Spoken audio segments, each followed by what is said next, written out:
同学大家好我是成功大学电机系李顺玉。那欢迎继续来看我们这个单元的母课室内容。那这个单元的话我们主要是还是针对24小心率心率的监控晶片系统来继续做探讨。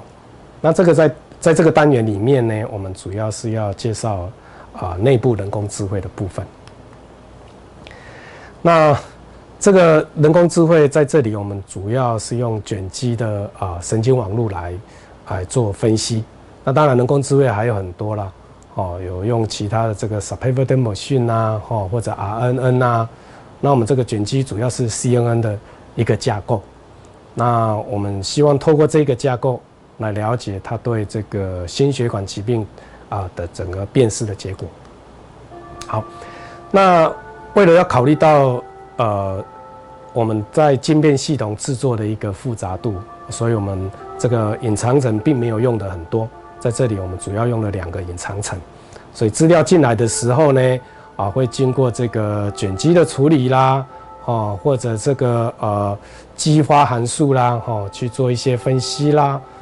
另外就是去得到最大的磁化量等等。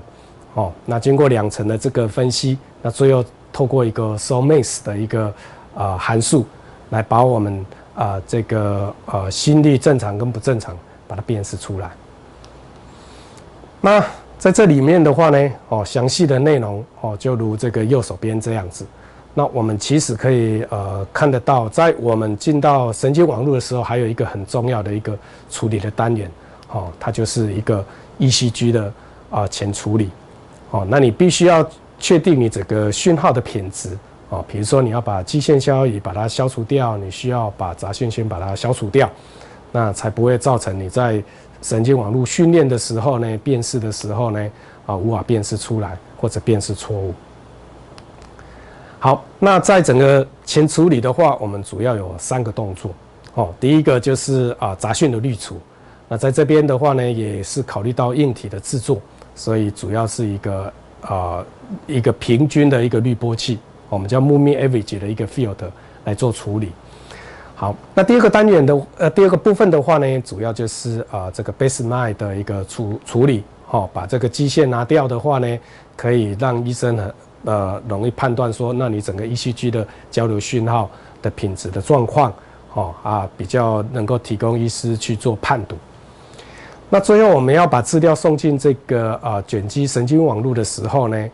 那我们取的方式有一个 image generation 的一个方式在做处理。那把1比1比的资料送进这个神经网络，那去建这个神经网络的模型啦、特征的截取啦，我们叫 feature extraction， 或者就是分类啦，我们叫 classification， 那去辨识我们这个心律不整的状况。好，那在这个image generation 的话，我们其实主要就是每一次都是采取这个7比的这个讯号，那就是比如说1到7，那第2笔讯号就2到8，第3笔的讯号就是这个3到9这样的一个讯号，那就是大家的讯号的这个长度是一样的，那彼此是有这个重叠的，那透过这样的一个资料送进神经网络去做分析还有辨识。好，那整个这个卷积神经网络的模型就如同我们刚刚所讲的那接下来我们就来探讨，那在这个模型里面呢，我们用了这个一维的卷积的函数啦，或者这个激活函数啦，或者是最大的磁化量的这个处理啦，那才得到我们这个神经网络的输出。那在这里面的话呢，很特别要谈的就是我们的激活函数的话，一般过去都用ReLU 的方式。那我们用 Liquid ReLU 的话呢，就是希望能够在我们值小于0的时候，它不要归零，避免有一些资料归零被滤除了造成我们太多的 false alarm。那最后的话呢，我们就是从这个 Somax 这一个函数去把正常的心率啦，还有心房颤动啦、心房扑动啦这些心律不整的现象，我们去把它这个显示出来。好，那最后就是进到我们整个系统的量测结果。那我们量测的这个情境就从右手边所看到的那基本上就整个我们第一个单元所谈的这一个穿戴式的元件，还有我们谈到的手机的平台，还有网络的照顾平台，那搭配我们在这个单元所谈的人工智慧可以整个辨识在这个显示在手机上面，还有在我们这个云端或者显示在我们电脑上面。好，那这个就是我们这个测试的结果。比如说在右手边这边可以看到，这是一个ECG 的原始资料。那它不是就是基线有漂移，而且有一些杂讯的干扰，那可能就是来自于你身上的这个运动啦，或者你的走动、讲话啦等等进来的这些干扰。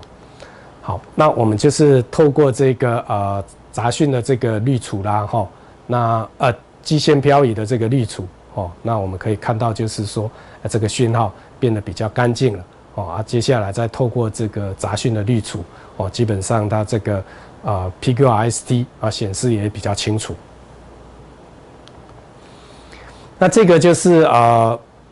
验证我们人工智慧的这个演算法，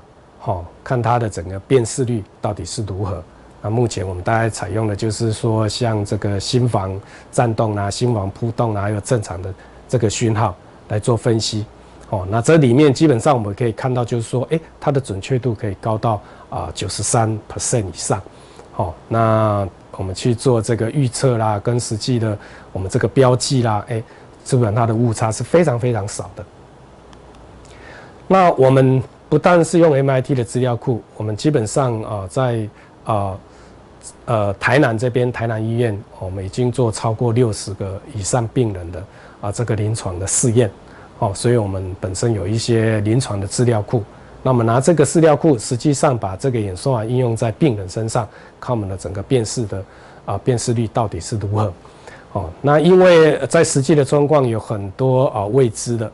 那所以当然在辨识率上面会有稍微的这个降低，不过整个还是会接近到90% 的这个准确率。那以这样的一个准确率的话呢，基本上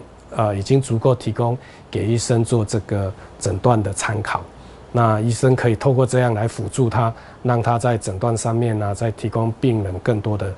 这个建议。那当然相对的这一些其他的误差也是相当的小。所以这个就是我们整个辨识的一个结果不管我们今天从这个 MIT 的资料库啦或者就是从这个台南医院的这些实际的病人的这个分析上面，其实都可以得到一个不错的结果。那我们也希望能透过这样的一个结果，能够让更多的学生更多的老师能够从事这样的一个研究啦，或者从事这样的教学让更多人知道这个健康的重要性，那也知道怎么去利用高科技这些这个硬体跟软体这相关的技术那把实际应用在病人的身上，能够这个为这个健康来把关。好，那接下来这一部分的话，我们有针对这整个课程的内容做了一个展示的一个影片那欢迎大家观赏。请看。These are ECG patch and the app. The patch is attached with 2 wet silver chlorides. First, put the patch on human's chest. Second, open the app and connect it to the patch. Then, the app is displaying the ECG signal. After AI classification, yellow background means the pic is normal. This is web page for the patch. User can check the historic ECG data by clicking the files. Furthermore, the web page can do AI analysis with the ECG data. Just need to wait for a second. Wow, here is the result. The abnormal ECG will be marked in red. 那最后的话呢，还是谢谢大家来观赏我们这个摩柯斯的影片。那希望能够透过这样的一个教学，让大家能够知道这个心率的诊断的方式啦，整个冰袋建构的这个方式，那能够让大家更能够体会健康对这个大家的一个重要性。谢谢大家。